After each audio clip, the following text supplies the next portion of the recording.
My friend's boyfriend had her hospitalized twice last year. 7 months back she arrived at my place at 2 a.m. sporting a black eye and carrying a backpack. I drove her to the bus depot, handed her $1,200 in cash, and watched her vanish. She swore she'd begin again somewhere safe. This week my neighbor flagged me down in the hallway and asked, "Did that guy wearing the black jacket ever locate you?" A man had been knocking door to door asking to know which apartment was mine, describing me exactly.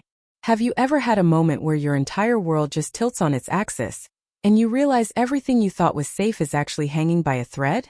That's exactly what happened to me one Saturday morning when my notoriously quiet neighbor Francesca stopped me cold and asked if that guy in the black jacket had finally found me. I had no idea what she was talking about, but it soon became terrifyingly clear. Someone had been hunting for me, and they were dangerously close to uncovering a secret I'd fought for 7 months to protect. Francesca lived across the hall for 2 years, and our interactions were usually limited to awkward nods, the kind that said, "I see you exist, but please don't make eye contact." So when she actually spoke to me and asked about some guy, I was totally thrown. My grocery bags were practically falling out of my hands as she explained. A man had been going door to door yesterday afternoon asking for me. He described me perfectly. Brown hair, early 20s, drives the silver Lexus in spot 47. He'd even known my parking spot. My stomach dropped. Francesca had obviously told him nothing, but she thought I should know. I mumbled a quick thanks, but before I could even ask another question, she was gone, back behind her door. I stood there, a cold dread creeping up my spine. Who the hell would send someone to find me instead of just, texting? My mom would have told me. My dad, 3 states away in Ohio, definitely would have mentioned if he'd hired some kind of private courier service. I called my brother, Reggie, as I went inside. He just laughed it off, told me I was being paranoid. "Probably just a delivery guy who got lost," he said. But a delivery guy doesn't describe your physical appearance. They have a tracking number and address. They leave a package and move on. My gut screamed this was different. I texted Cassandra, my best friend, because we were supposed to meet up later anyway. Her response came almost instantly and it was chilling. "OMG, it's actually weird you brought that up," she typed. She'd seen someone matching that exact description. A guy in a black jacket, just standing outside the CVS near campus on Thursday. He wasn't on his phone, wasn't doing anything, just watching people come and go. He'd been there for at least 20 minutes while she shopped, and was still there when she left. She hadn't thought anything of it until now. The CVS was 6 blocks from my apartment. It wasn't on my usual route. You don't just stand outside a random CVS for 20 minutes unless you're waiting for something specific. Someone specific. I pressed her for more details. Height, maybe early 30s, dark hair. Nothing remarkable about his face. But it was his stance, she said. So still. So focused. Like he was observing. Like he was hunting. She'd figured it was some weird dating app meetup and forgotten all about it. Now, 2 sightings in 2 days, both in places I actually frequented, both matching the same unsettling description. This wasn't paranoia anymore. This was real. I called Reggie back and this time his tone shifted fast. He got serious. He admitted he'd actually noticed a car he didn't recognize parked across from his house yesterday. A dark blue or black sedan with tinted windows. He'd dismissed it, thinking it was just someone visiting a neighbor. Now he wasn't so sure. He told me to stay inside, lock everything down, and he'd drive up from Frederick first thing tomorrow morning to figure this out with me. But I couldn't just sit there doing nothing. My mind was racing. I pulled my blinds just enough to angle myself so I could see the parking lot without being obvious. And I waited. For about 40 minutes, nothing. Just the mundane Saturday afternoon rhythm. Mrs. Flores walking her ancient beagle, teenagers doing skateboard tricks, someone loading a U-Haul. Then I saw him. Black jacket, dark jeans, hands shoved deep in his pockets. He was standing near the dumpster enclosure, looking utterly, unsettlingly at ease like he belonged there. He wasn't on his phone. He wasn't smoking. He was doing absolutely nothing except watching my building with this patient, measured focus that sent a shiver straight down my spine. My skin actually crawled. A split-second decision. My keys. My phone. Before I could talk myself out of it, I was heading downstairs. The smart thing would have been to call the police, I know. But what would I even say? There's a man standing near the dumpsters, officer. He hasn't done anything illegal. He's just there. It sounded insane. When I came through the side entrance, he turned. It was like he'd been expecting me. Like he'd been waiting for me to come to him. I kept about 20 feet between us. You've been asking about me, I said, my voice shaky but firm. So here I am. What do you want? He didn't move closer. Just tilted his head slightly. His voice was unnervingly calm, reasonable. He said he was looking for someone, and he thought I might be able to help him find her. I don't know what you're talking about. I lied, even though my hands were shaking. He explained the woman he was looking for had gone off the grid about 7 months ago. Her ex-boyfriend was increasingly concerned about her well-being, and had hired him to locate her. Then he described her. Short dark hair. Mid-20s. Petite build. Small tattoo of a hummingbird on her left wrist. He tracked her digital footprint as far as Baltimore, and my name had come up more than once in his research. He seemed to think I might know where she was staying. Every word was like a punch to the gut. I've never seen anyone like that, I repeated, my voice barely a whisper. He smiled. Not a friendly smile, but an acknowledging one. Like he knew I was lying and it didn't bother him one bit. He pulled a business card from his jacket pocket, said the ex-boyfriend was offering a substantial finder's fee for information leading to her current address. Enough money to make it very much worth my while. All I had to do was call the number when I changed my mind about cooperating. I didn't take the card. He just placed it carefully on the ground between us, stepped back and walked toward the dark sedan parked on the street. He drove away without looking back. I waited until his car disappeared around the corner. Then I practically flew back inside, locking every lock on my door. My mind was reeling. I reached into my desk drawer, pulled out the burner phone. The one I bought 7 months ago for emergencies I desperately hoped would never happen. I dialed the only number saved in it. She picked up on the second ring. Annette, I said, my voice urgent. Listen to me. He's coming. Grab what you can and disappear tonight. What happened? Annette's voice came out barely above a whisper. 7 months ago, she'd showed up at my door at 2 a.m. Split lip. A black eye already swelling shut. A backpack containing everything she owned that mattered. Her boyfriend Kyle had put her in the hospital twice in the past year. Once for a broken wrist he'd claimed was from her tripping on the stairs. Once for cracked ribs he'd said happened when she fell during an argument. She'd finally decided she was done waiting for him to actually kill her. I'd driven her to the Greyhound station at 4 a.m, given her $1,200 in cash I'd been saving for a security deposit on a better apartment. I watched her board a bus heading west. She'd promised to text me when she got somewhere safe. Promised to start over somewhere Kyle would never think to look for her. Now Kyle had just sent someone to bring her back. He'd found me, which meant he was terrifyingly close to finding her. Pack tonight, I told her, my voice shaking. Don't wait until morning. Where am I supposed to go? She asked, her voice laced with despair. She'd been working at a diner in Pittsburgh under a fake name, living in a room rented week to week from someone who didn't ask questions. She'd finally started to feel like she could breathe again, like she could build something that didn't involve constantly looking over her shoulder. I don't know yet, I admitted, a wave of helplessness washing over me. But he knows about me. He described you perfectly down to the tattoo. He's not giving up. There was a long, terrible silence on the other end. Then Annette said something that made my blood run cold. I'm not running anymore. I'm not running anymore. That's what Annette said to me on the phone, and I legitimately thought she'd lost her mind. I tried to explain to make her understand. This guy knew what she looked like. He knew about her tattoo. Kyle was actively hunting for her, and she needed to vanish again immediately. She went quiet for a second. I understand perfectly, she finally said. She'd spent 7 months changing her hair color every 6 weeks, working cash-only jobs under fake names, sleeping in anonymous rooms. She was exhausted. She was broke. And she was done letting Kyle control her life, even when he wasn't physically in front of her. I tried to explain. This wasn't about pride or control. This was about staying alive. But she cut me off.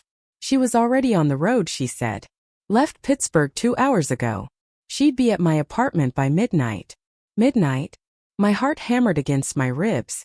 If Kyle's PI had tracked her to my city to my name, then my apartment was literally the worst, most dangerous place she could possibly come. But Annette said that was exactly the point. She was tired of hiding. She wanted to deal with this head-on, and she needed my help to do it. When she finally showed up, it was almost 1 in the morning. She looked completely different from the last time I'd seen her. Her hair was shoulder-length and blonde now, instead of the short, dark cut she'd had. She'd gained some weight back. The kind of weight you gain when you're not living in constant stress and fear. She looked healthy, strong. Nothing like the broken girl who'd arrived at my door 7 months ago. We sat in my living room and I made coffee even though neither of us needed caffeine at that hour. I needed something to do with my hands while she explained her plan. She said Kyle had already taken 2 years of her life. 2 years where she couldn't see friends without him interrogating her. Couldn't work because he said it made him look bad if his girlfriend needed a job. Couldn't make any decision without his approval. She'd lost herself completely in those 2 years. And she'd spent the last 7 months trying to find herself again. She wasn't giving him any more time. So what's your plan? I asked, desperation creeping into my voice. Because hoping he'll just give up isn't a plan. It's wishful thinking. Annette pulled out her old phone, the one she'd left behind when she ran. She'd kept the account active, paying the bill every month with a prepaid card bought with cash. She'd never turned it on, knowing Kyle would track it. But now she wanted him to find her. On her terms. I stared at her like she was speaking another language. You want to use yourself as bait? It's not bait, she countered, her eyes flashing with a fierce determination. It's taking back control. She'd turn on the phone, let him see she was in Baltimore, and force a confrontation in a public place where he couldn't touch her without witnesses. She wanted to look him in the face and tell him she was done, that she was filing for a protective order, that if he came near her again, she'd make sure everyone knew exactly what kind of person he was. This is how people get killed, Annette, I pleaded. You think a piece of paper is going to stop a man who put you in the hospital twice? She looked at me with an expression I'd never seen before. Determined. Almost fierce. She said maybe it wouldn't stop him, but at least she'd stop running. At least she'd face him on her feet instead of spending the rest of her life looking over her shoulder. I wanted to shake her. I wanted to put her back in my car and drive her somewhere even further away. But I also knew that look. I'd seen it once before. The night she'd shown up at my door, deciding she was finally leaving. Once Annette made up her mind, there was no talking her out of it. I told her I needed to think and she should get some sleep. She crashed on my couch and I went to my room, but I didn't sleep. My mind kept replaying the PI by the dumpsters, that cold smile, how he knew Annette's every detail. Around 7 in the morning my phone rang. Reggie. I answered and immediately, his voice chilled me to the bone. That guy came to my house, he said. My entire body went cold. What? Reggie explained that someone matching the PI's description had knocked on his door yesterday evening. When Reggie opened it, the guy had smiled all friendly and asked if he knew where his sister was. Reggie, protective as always, had told him I was fine and it was none of his business. The smile dropped. The guy said he wasn't asking about me. He was asking about the girl I was helping hide from her boyfriend. Reggie had told him to get off his property. The guy took a step back, but before leaving, he'd mentioned that interfering with someone's relationship, helping a woman run away from her partner, could have serious consequences. Not just for me, he'd said, but for my whole family. He'd made a point of mentioning that Reggie had 2 kids, 6 and 8 years old, and it would be a shame if this situation affected them. My vision blurred with fury. Kyle was threatening my brother's kids now. He was dragging my entire family into this. All because I'd helped someone escape him. Reggie was beyond pissed. He wanted to file a police report, wanted to drive up to Baltimore immediately to help me figure this out. I told him to stay home with his family, lock his doors, and I'd call him back. When I came out of my bedroom, Annette was already awake, sitting on the couch, staring at her old phone like it was a ticking bomb. She asked if I was okay. I told her what Reggie had said. Her face went white. This is exactly why I need to face him, she said, her voice shaking but resolute. Because Kyle isn't going to stop. He'll keep escalating, keep threatening anyone connected to me until he gets what he wants. The only way to end this is to confront it directly. Or you could disappear completely, I countered, desperation returning. Change your name legally. Move somewhere he'd never think to look. Actually start over instead of putting yourself in danger. She stood up, pacing my living room like a caged animal. She said she'd thought about that constantly for 7 months.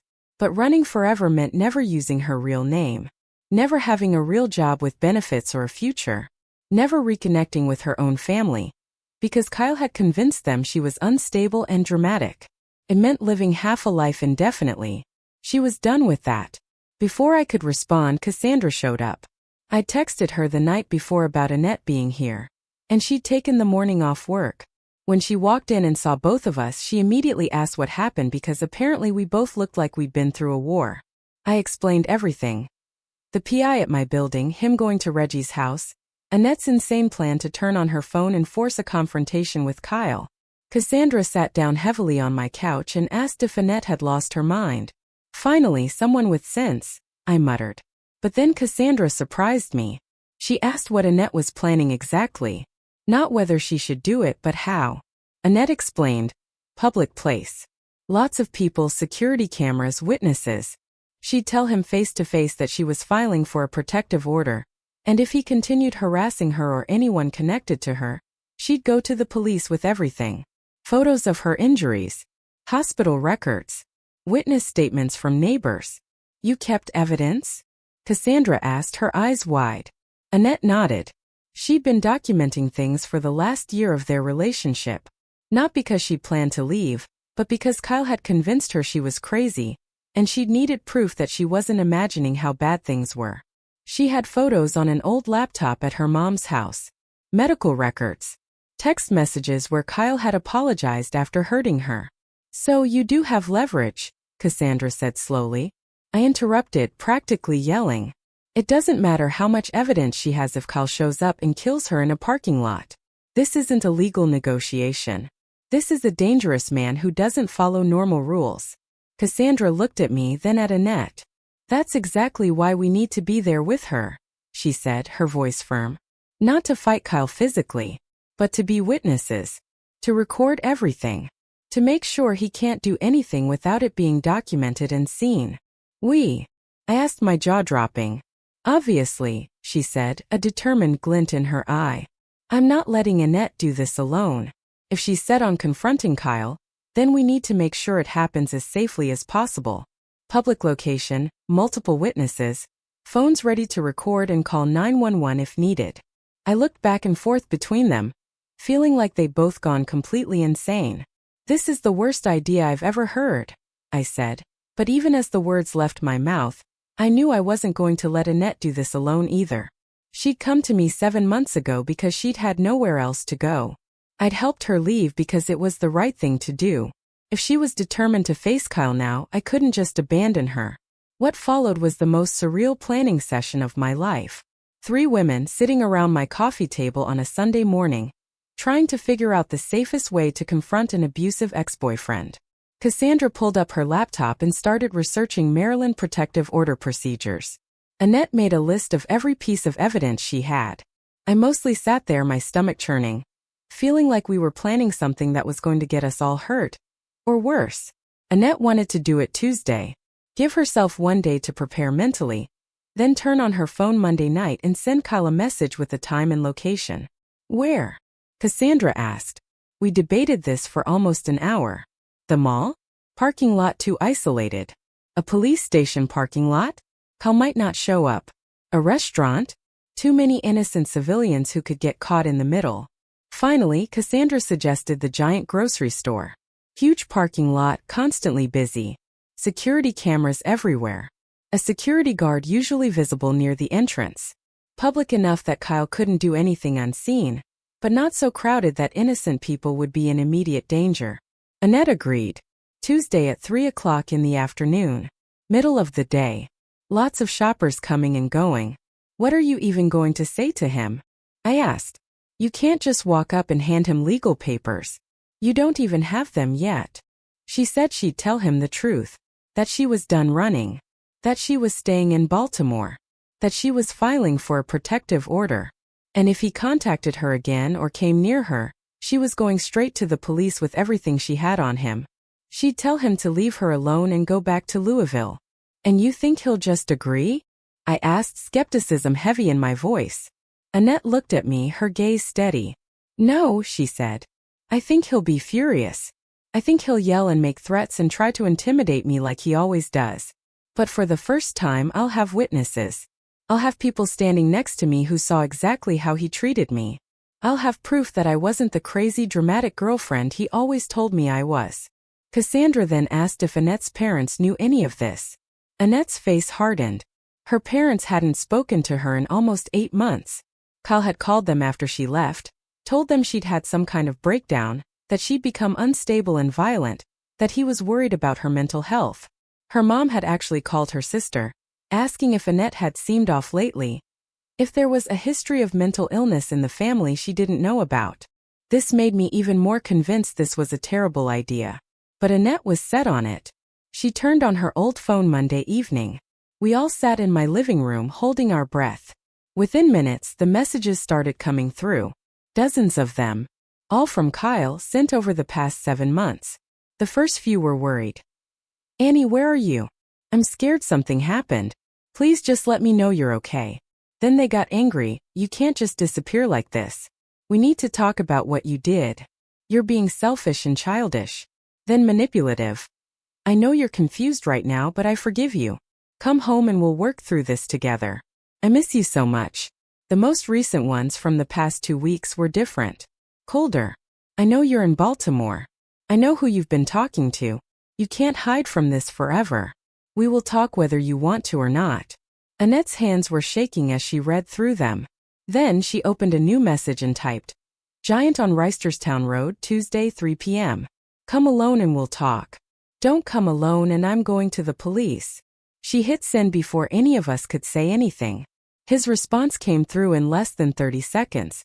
Finally ready to stop playing games. I'll be there. That was it. No questions, no negotiation. Just confirmation. Cassandra looked at me. I looked at Annette. None of us said anything. For a long minute.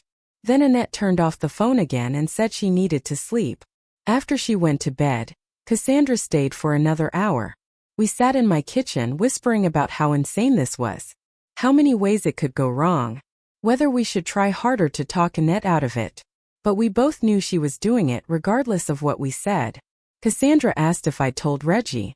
I said no because he'd drive up here and try to physically stop this from happening. She said maybe that wouldn't be the worst thing. I said Annette deserved to make her own choices, even if they scared the hell out of us. Tuesday morning I could barely function. I called out sick from my job because there was no way I could focus on scheduling appointments while knowing what was happening that afternoon. Annette surprisingly was weirdly calm. She showered, ate breakfast, spent time going through her evidence folder, making sure everything was organized. Around 2 o'clock we all got in my car and drove to the Giant. We parked near the entrance where the security cameras had the best angle. Annette wanted to stand by the cart return area. Open space but lots of foot traffic. Cassandra and I positioned ourselves about 15 feet away. Close enough to intervene if needed, but not so close that Kyle would immediately focus on us.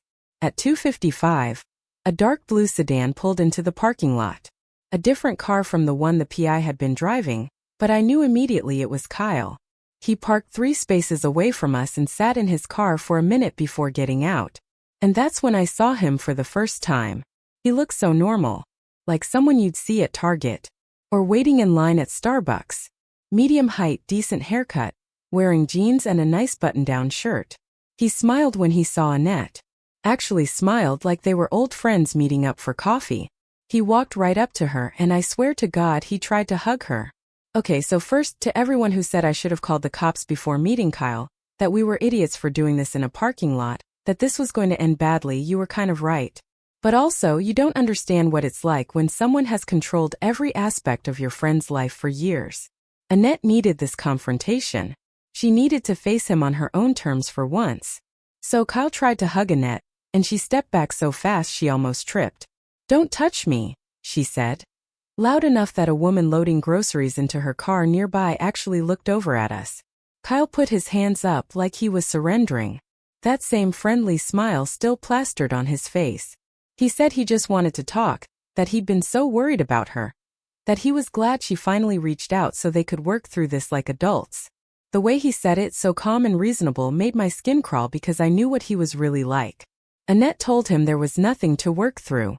She was here to tell him to leave her alone, to stop sending people to harass her friends and their families, to accept that their relationship was over, had been over for 7 months. That's when his expression changed. The mask slipped. He said 7 months where she'd completely abandoned him without explanation, made him look like a fool in front of everyone they knew, refused to answer his calls or texts like a mature person. He said he'd been patient. He'd given her space to calm down from whatever episode she'd been having. But enough was enough. Episode. Annette repeated, her voice cracking. You put me in the hospital, Kyle. He actually laughed. Said, here we go with the dramatics again. That she'd always had a flair for exaggeration. He told her she'd gotten hurt because she'd come at him during an argument. That he'd been defending himself when she fell. He said if she'd just learned to control her temper instead of getting physical whenever she was upset, none of that would have happened. I watched Annette's face, and I could see her starting to doubt herself, starting to second-guess her own memories, because that's what he did to her for 2 years. Made her question her own reality. My blood boiled, so I stepped forward. We have the hospital records, I stated, my voice sharp and clear. We have photos. We have documentation of everything. Kyle finally looked at me directly, his friendly facade completely gone. He asked who I was again and why I was involving myself in a private conversation between him and his girlfriend. Annette isn't your girlfriend. I shot back, my fury barely contained. Hasn't been for 7 months. And I'm involved because you sent someone to threaten my family. He actually scoffed. Said he hadn't threatened anyone. He'd simply hired a professional to locate his girlfriend who'd disappeared without warning. If that professional had spoken to people during his investigation, that was just standard procedure. He said I was being paranoid and dramatic, just like Annette. And maybe we'd been spending too much time together feeding each other's delusions. Cassandra stepped up then. I was there too, she said, her voice cutting through the tension. I saw the bruises. I heard Annette crying on the phone after he'd hurt her. Kyle turned to her with this sickening look of fake concern. He asked if we'd considered that maybe Annette needed professional help. That sometimes people who are struggling mentally can be very convincing when they're telling their version of events. That's when Annette lost it. She started yelling at him right there in the parking lot, asking how he could stand there and lie like that, asking if he actually believed his own garbage at this point. She said she had proof. Photos of bruises, medical records, text messages where he'd apologized. She said she was filing for a protective order, and if he came near her again, she'd make sure everyone in Louisville knew exactly what kind of person he was. Kyle's whole demeanor shifted then. The friendly, reasonable act completely dropped, and what was underneath was ugly. Pure rage. He stepped closer to her, not quite threatening but definitely intimidating. He said she wasn't filing anything. He said if she tried to make any of this public, he'd make sure everyone knew she was unstable, that she'd abandoned her family and responsibilities, that she'd been sleeping around and lying about it. He said her own parents already thought she was having a breakdown. How hard would it be to convince everyone else? People were definitely watching us now. An older couple had stopped pushing their cart to stare. The woman who'd been loading groceries was on her phone.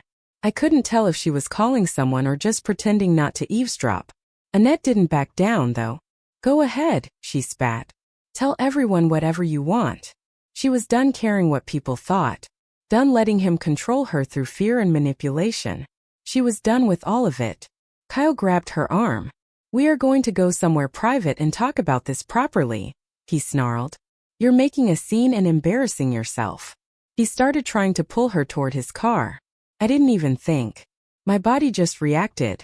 I moved forward and shoved him. Actually physically shoved him. Hard enough that he stumbled back and let go of Annette's arm. Get your hands off her. I yelled, my voice raw with anger. He looked at me like he was seeing me for the first time. Did you just assault me? He snarled, a dangerous glint in his eye. Do you realize that's illegal? That there are witnesses? I could have you arrested right now. Cassandra stepped between us, calm and collected despite the chaos. Actually, she said, her voice steady, there are witnesses to him grabbing Annette against her will, and those security cameras probably caught the whole thing. Maybe we should go inside the store and talk to security about what just happened. Kyle's face contorted with rage. This is ridiculous. I'm trying to have a private conversation with my girlfriend, and you're harassing me. He told Annette they'd finish this discussion later when she didn't have her friends interfering. No, Annette said, her voice firm. We won't finish it later because there's nothing to finish. I'm staying in Baltimore. I'm filing for a protective order. And if you contact me again in any way, I'm going to the police with everything I have. She said it clearly, firmly, and I was so incredibly proud of her in that moment. Kyle stared at her for a long minute, his eyes burning. Then he said, fine. If that's how she wants to play this.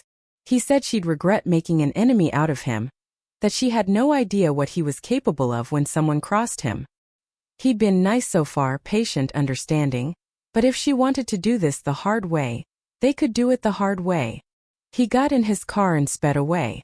A security guard finally came over and asked if everything was okay, if we needed him to call the police. Cassandra explained that a man had grabbed her friend and we'd intervened. Could we please see the security footage to document what happened? The guard said he'd need to talk to his manager, but he'd seen the end of it and could confirm someone had grabbed someone else. We went inside and spent the next hour dealing with store security and eventually the police. A couple of officers showed up and took statements from all of us. From the security guard. From the woman who'd been on her phone. Turns out she'd actually been recording video of the whole thing and sent it to the cops. They said they couldn't arrest Kyle based on what happened, but they could file a report, and it would definitely help Annette's case if she filed for a protective order, which the very next day she did. At the courthouse, the clerk explained it would take a few days or weeks to process. Then there'd be a hearing where Kyle would have the opportunity to contest it. Annette said she understood. She'd be there. Now here's the part that's going to sound crazy, but I swear it's true. Someone in the comments of an earlier story asked if Kyle's family knew what he was like. And that actually made me realize something I should have thought of before. Annette had mentioned once that Kyle's mom had died when he was young and his dad had remarried. She'd met his stepmom a few times and said the woman had seemed scared of Kyle's dad, always trying to keep the peace, always apologizing for things that weren't her fault. I asked Annette about it again. She went quiet. Then she said Kyle's dad used to hit his stepmom. Kyle had told her about it once when he was drunk. Said his dad kept her in line. And maybe that's what women needed sometimes, someone strong enough to handle them. At the time, Annette had been too scared to really process what he was saying. Now it made horrible, sickening sense. Kyle had learned this from his dad. He'd watched his father abuse his stepmother and decided that's what relationships looked like. That's what he thought was normal. This made everything feel even more impossible. How do you fight against something someone learned from childhood? How do you make someone understand that what they're doing is wrong, when they literally watched their parent do the same thing their whole life? But Annette said that's exactly why she couldn't back down. Because if Kyle got away with this, if he found another girlfriend after her, he'd do the exact same thing to that person, and to the person after that. Someone had to stand up and say, no, this isn't okay. This isn't normal. This ends here. The protective order hearing was set for the following week. Kyle showed up with a lawyer, an actual lawyer in a suit, who immediately started talking about how this was all a misunderstanding. That his client had simply been trying to communicate with his ex-girlfriend. That any physical contact had been minimal and non-threatening. He said Annette had abandoned the relationship without explanation, and Kyle had been worried about her mental health. Annette's voice shook when she spoke, but she didn't back down.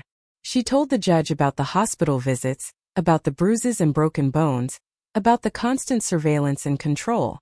She submitted the photos she'd kept, the medical records, the text messages.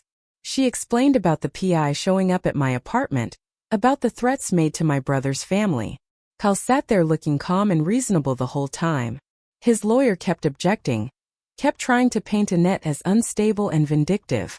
He said she'd been struggling with mental health issues, that Kyle had tried to get her help, that she'd refused treatment and become increasingly erratic. The judge looked at the evidence, looked at the photos of bruises in the shape of handprints, the hospital record documenting cracked ribs. She asked Kyle's lawyer to explain those. The lawyer said arguments sometimes became physical when both parties lost their tempers, that his client deeply regretted any escalation, but that didn't make him an abuser. He said Annette had been just as aggressive during their fights. I was sitting in the gallery next to Cassandra, and I wanted to scream. The way this lawyer was twisting everything, making it sound like Annette had been equally responsible for her own abuse, was making me physically sick. But then the judge asked Kyle directly, "Did you or did you not put your hands on the petitioner in the giant parking lot last week?" Kyle said he'd touched her arm because she was being irrational, and he'd been trying to calm her down. He said he'd been gentle and appropriate, and her friends had completely overreacted. The judge pulled up the video on her computer, the one the woman in the parking lot had taken. She watched it twice. Then she looked at Kyle. "That," she said, her voice clear and firm, "doesn't look like someone trying to calm anyone down. It looks like someone trying to force someone into their car against their will." She granted the protective order, temporary for now with a full hearing scheduled in 30 days, but effective immediately. Kyle was ordered to stay at least 500 feet away from Annette at all times. No contact of any kind. No third parties acting on his behalf. Kyle's lawyer started to object, and the judge cut him off. She said she'd seen enough cases like this to know what she was looking at. She told Kyle that if he violated this order even once, he'd be arrested immediately. Then she asked if he understood. Kyle said yes in this cold, flat voice that made it clear he absolutely did not accept any of this. We left the courthouse and Annette actually started crying. Not sad crying but relief crying. She kept saying she couldn't believe the judge had actually listened to her, had actually looked at the evidence, and made a decision based on reality instead of Kyle's lies. I thought that would be the end of it. I really did. But 2 days later Reggie called me. He'd been at work when he got an alert on his home security camera. Someone was in his driveway. When he pulled up the footage, it was Kyle, just standing there staring at Reggie's house. He didn't do anything. Didn't approach the door or damage property. He just stood there for 3 minutes, looking at the house where my brother's kids lived, then got back in his car and left. Reggie called the police immediately, showed them the footage, explained about the protective order and the threats. They said since Kyle hadn't technically violated the order, it only covered contact with Annette, not with her friends' family members, they couldn't arrest him. That's when I realized Kyle was trying to send a message. He couldn't get to Annette directly anymore, so he was making sure we all knew he could still reach the people we cared about. Annette wanted to go to the police about it, but Cassandra pointed out that we'd look like we were harassing him if we kept filing reports about things he was technically allowed to do. We needed to be smarter about this. So here's where we are now. Annette is staying with me temporarily until she can find her own place. She's working with a victim's advocate to prepare for the full protective order hearing next month. She's been applying for jobs under her real name for the first time in months. She's slowly starting to rebuild a life that isn't defined by running or hiding. Kyle hasn't contacted her directly since the courthouse, but he's been liking old photos on social media accounts of mutual friends from Louisville who still follow both of them. Just enough to remind her he's still watching. Still there. We're all just waiting to see what Kyle does next. And the thing that keeps me up at night? Knowing that the protective order is just paper. It doesn't actually physically prevent Kyle from doing anything.